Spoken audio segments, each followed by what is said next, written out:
Good morning. Kalog tayo karamid tayo gagawa tayo ng buko salad.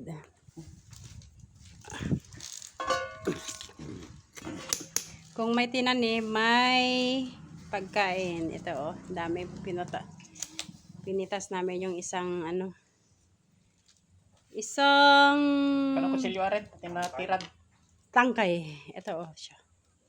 Yan doon kami pumitas sa may puno.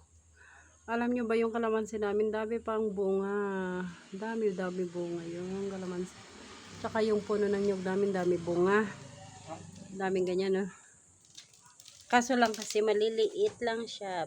Pero at least, kung gusto mong magbuko, buko salad, ito. Sarap ng juice. Ang pa isang baso, guys. Wala pang isang, at least meron, ha? Sarap. Okay. Thank you for watching.